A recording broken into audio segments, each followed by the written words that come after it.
Ryan Carrington wasn't your typical CEO. At 34, he was a self-made billionaire who'd built Carrington Technologies from the ground up.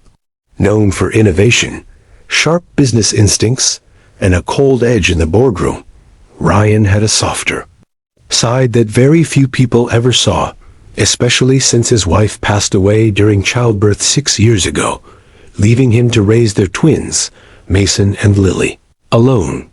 Asterisk, he had all the wealth in the world: private jets, penthouse apartments, oceanside villas, but none of that helped when it came to finding someone who wanted him, and not his bank account.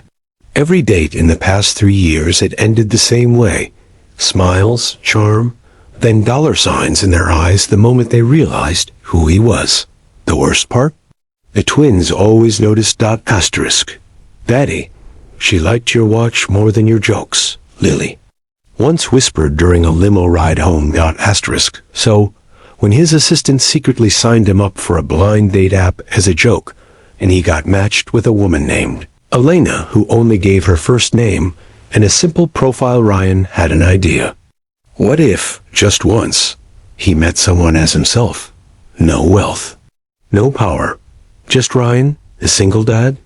Asterisk, he rented a beat-up sedan, borrowed his driver's modest apartment in an older neighborhood, and dressed down in a plain hoodie, scuffed sneakers, and jeans he hadn't worn in years. He even let his 5 o'clock shadow grow out. Asterisk, when Mason asked, "Why do we look like we're going camping?" Ryan just smiled. "Because we're going on an adventure." Asterisk, the diner was a charming little place with red booths, paper menus, and the smell of frying onions in the air. It wasn't the kind of place a billionaire would be caught dead in. But that was the point. Asterisk, Ryan arrived 10 minutes early with Mason and Lily, who were already bickering over jelly packets. He looked at the door, unsure if this whole idea was brilliant or ridiculous. Then she walked in. Elena, asterisk, simple, elegant, and striking in her own right. She wore a soft blue dress and no makeup, with her dark hair pulled into a loose bun. She looked around, confused, until her eyes landed on him. Her brow furrowed slightly, maybe because of the kids, but then she walked over with an easy grace. Asterisk, Ryan? She asked. Asterisk, he stood, suddenly nervous. That's me. And these are my bodyguards, Mason and Lily. Asterisk, Lily giggled and held up a crayon. We're coloring dinosaurs. Want to help? Asterisk, Elena crouched down and smiled. Only if I get to color the T-Rex. Asterisk, Ryan watched, stunned, as she slid into the booth next to Lily, chatting like she'd known them for years. No hesitation, no weird looks, no mention of money or what he did for a living. Asterisk, sorry about the surprise, he said once they were seated.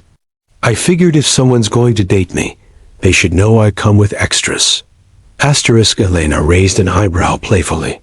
Extras? More like the whole package. He laughed, genuinely, for the first time in weeks. The waitress came and went, refilling milkshakes and coffee, while Elena asked the twins about school, favorite cartoons, and whether pancakes should be eaten for dinner.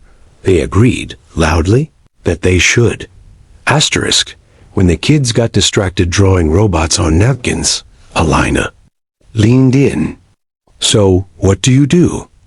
Asterisk, Ryan paused. He hated lying, but he wasn't ready to tell her yet. Asterisk, I do freelance tech stuff, he said casually. Helps me stay flexible for the kids. Asterisk, she nodded. That makes sense. You seem like a hands-on dad. Asterisk, try surviving dad, he said, chuckling. Every day is chaos with these two.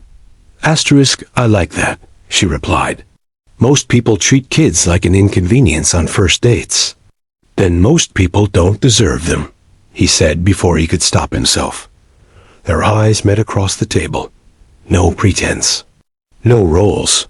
Just a man and a woman, both a little broken, both looking for something real. Asterisk. I've been on some weird dates, she admitted. But this feels refreshing. Asterisk, even though I'm broke and came with a mini circus? Asterisk, she grinned. Especially because of that. Asterisk, by the time dessert came 1 slice of chocolate pie, 4 forks, it felt less like a first date and more like something that had been waiting to happen. Asterisk, as the twins started dozing off, their heads leaning against each other in the booth. Elena helped gather their drawings into a neat little stack. Asterisk, these are amazing, she said. You should keep them. Asterisk, Ryan smiled, folding them gently. They'll go on the fridge, or maybe in my office. Asterisk, do you work from home? Asterisk, mostly, he replied, dodging again. It's easier. Less suits. She seemed to like that answer. Outside, under the dim street lamp, he walked her to her car while carrying Lily, her arms around his neck like a sleepy koala. Mason trudged behind them, dragging his stuffed dinosaur. Asterisk, I had a really good time, Elena said, unlocking her car.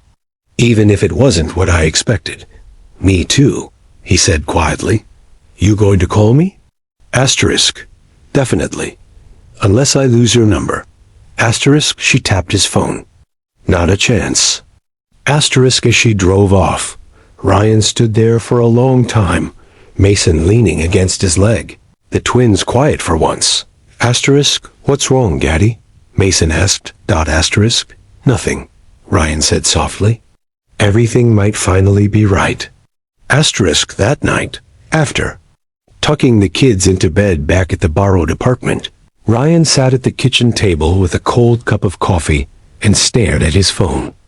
A dozen notifications from investors, board members, and a PR crisis about a stock dip he didn't care about. Asterisk, none of it mattered in that moment.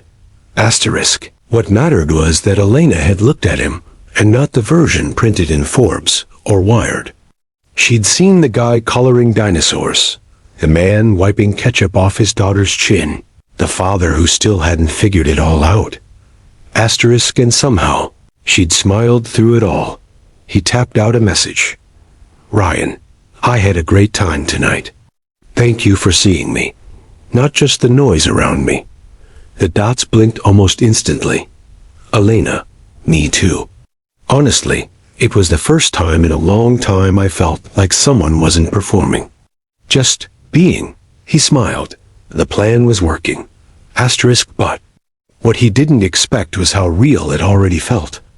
Asterisk, and what would happen when the truth finally came out. 3 weeks. Asterisk, that's how long it had been since Ryan took Elena to that little diner with the twins. In those 21 days, something rare and completely unexpected had happened. He found himself happy. Not the fleeting kind of happiness that came from stock surges or public praise. This was different. It was the warmth of laughter at the breakfast table. The sound of Elena reading stories to Lily and Mason. The joy of watching someone fold effortlessly into the rhythm of their lives without skipping a beat or asking for a dime. Asterisk, and Elena? She felt it too. Asterisk. There was something magnetic about Ryan, especially the way he loved his kids. He wasn't perfect. He sometimes burned pancakes, forgot where he put his keys, and told the corniest dad jokes imaginable. But he was present. Real. There were no luxury watches or high-end suits. Just him in a hoodie with a goofy smile, trying his best every day. Asterisk, still. She sometimes wondered about the things he didn't say. Asterisk. He was vague about work, never invited her to his place, and dodged questions about his past with graceful ease. She didn't press everyone had baggage, but a small voice in her head kept whispering, he's hiding something. Asterisk. One Saturday afternoon, the kids begged for a trip to the city zoo. Ryan agreed, and Elena came along. It was one of those perfect early spring days, bright sun, crisp air, and laughter echoing between enclosures. Ryan bought the kids cotton candy and let them ride the zoo train twice, cheering like a fool from the platform. Elena couldn't stop smiling. Asterisk. You're kind of a dork, she teased, nudging him as they walked side by side. Guilty, he said. But I'm your dork. That was the first time he said something that felt more. Later, they sat on a picnic bench while Mason and Lily chased pigeons nearby. Ryan turned serious. Elena, he began, twisting the edge of a napkin. I need to tell you something. But it might change everything. Her eyes searched his. Okay. He opened his mouth. Then Lily shrieked as Mason pretended to be a lion, and both of them tumbled into a bush. Elena burst out laughing, and the moment was gone. Ryan sighed. He wasn't ready. Not yet. Instead, he decided to show her. The next weekend, he asked her to meet him outside the city limits. No kids this time. His sister had offered to babysit. Elena showed up in a sundress and sandals, eyes wide as she, parked beside a sleek, gated driveway lined with hedges and security cameras. This doesn't look like a park, she said slowly. Ryan gave a nervous smile and typed in a code. The gates opened silently. Trust me? She hesitated, then nodded. As the car climbed the long, curving drive, the estate came into view. A sprawling, modern home made of glass, stone, and steel. Manicured lawns. A fountain at the entrance. The kind of place that looked like it belonged in a movie. Elena's jaw dropped. He parked near the entrance, stepped out, and opened her door. I live here, he said simply. This is my real home. She stood frozen. I don't understand. I didn't lie to you, not about what matters, but I left a few things out. She turned slowly toward him, like the fact that you're a billionaire. He winced. Yeah, that part. I thought you were broke. You drove a car with duct tape on the mirror. I borrowed it from my driver. Your driver, she echoed, stunned. He sighed and looked her in the eyes. I've spent the last 3 years meeting women who only cared about my status, my house, my money. So I thought, what if someone met me with none of that? What if they saw me? Just a guy with 2 kids and a messy life. And so you lied? No, he said quietly. I tested. But I never lied about my heart. Everything I felt for you is real, Anna. She folded her arms, her face unreadable. You made me feel like we were in the same place. You let me think I was helping you get by. You were, he said. You were helping me feel human again. Silence stretched between them. He reached into his pocket and pulled out the stack of napkin drawings the kids had made during their first date. Kept these, he said. Not because they're masterpieces, but because that night was the first time in years I felt seen. You didn't care who I was. You sat down, grabbed a crayon, and colored dinosaurs with my kids. You laughed at my bad jokes. You didn't ask about stocks or power lunches. She blinked, eyes misting. Because I thought you were someone like me. Struggling. Real. I am real, he said firmly, stepping closer. The house doesn't change that. The money doesn't define me. You've seen me at my worst, burnt waffles, tantrums, lost shoes, and you still stayed.